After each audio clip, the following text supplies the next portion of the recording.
L'attaque du 27 juin 2015 à Nara et celle du 28 juin 2015 à Fakola ont été revendiquées par deux groupes radicaux alliés à Ansardine, lesquels se composent de Maliens et d'étrangers qui tentent de s'implanter au centre et vers la frontière ivoirienne. Un ancien altermondialiste malien, Taïrouba, a aussi revendiqué les attaques de Nara et Fakola au nom du Mouvement populaire pour la libération du Mali, MPPLM, se présentant comme le secrétaire général d'un mouvement armé basé à la frontière avec le Burkina Faso. Nous revendiquons les attaques de ce week-end. Nous sommes un groupe armé qui veut le changement de régime au Mali. Nous sommes laïcs, a déclaré à l'AFP M. Ba, qui a dirigé un mouvement altermondialiste, les Sans-Voix, ayant participé, il y a quelques mois, à un rassemblement contre la France. La déclaration de Taïrouba a été une grande surprise pour beaucoup de jeunes qui l'ont connu avec lesquels il a mené certaines luttes. Mais, pour ceux qui l'observent depuis un certain moment, ce n'est pas surprenant, car il a intégré le réseau des islamistes terroristes. Ce que nous savons de Taïrouba. Taïrouba est avant tout un jeune Malien instruit, car il est enseignant de son État, très actif dans les actions de la jeunesse malienne. Il prenait récemment part au meeting de l'association et Malit Tila sur l'esplanade de la Bourse du Travail. Mais en réalité, nous avons connu et travaillé avec Taïrouba dans les années 2000 avec nos camarades du mouvement politique Zadi qui deviendra par la suite le parti Zadi. Il faisait partie à l'époque des jeunes que le docteur Oumar Mariko appréciait. Au fil des années, force est de reconnaître que Taïrouba était devenu trop ambitieux et voulait prendre le leadership dans les manifestations de jeunesse. Il se faisait appeler Che Guevara, le Che avec des discours à emporte-pièce et des mots durs poussant les autres jeunes à se minimiser. Taïrouba a péché par finir. Il a compris que les choses ne sont pas faciles. Il s'est éloigné du parti Zadi où il était de plus en plus contesté. Cela fait plus 6 ans que Taïrouba n'est plus actif dans les instances du parti Zadi. Il a décidé alors de faire carrière dans la société civile, menant des luttes sociales. À la faveur des rencontres des altermondialistes, il y a eu la création du mouvement des Sans-Voix, branche du Mali. Taïrouba, selon nos sources, a détourné des fonds de cette association qui devrait être la voix des Sans-Voix, Novox.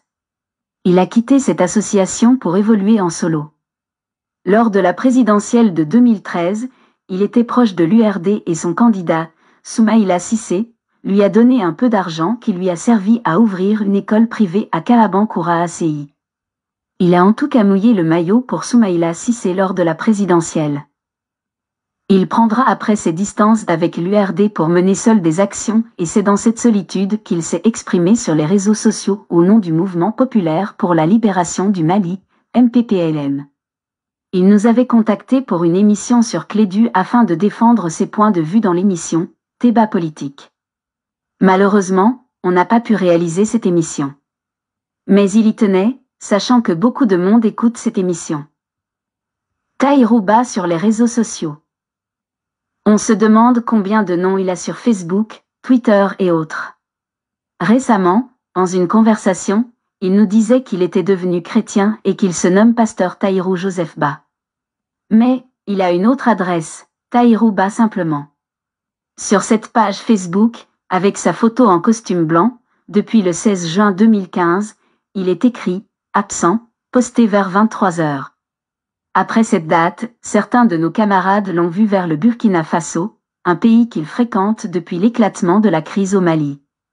Cela se comprend, car il est en contact avec un autre Malien, enseignant de son État, qui est très proche des rebelles et qui faisait la navette entre Bamako, Ouagadougou et Niamey. Du 3 juin 2015 au 16 juin 2015, nous avons recueilli quelques messages postés par Taïrouba sur sa page. La politique en Afrique se résume en 4 coups.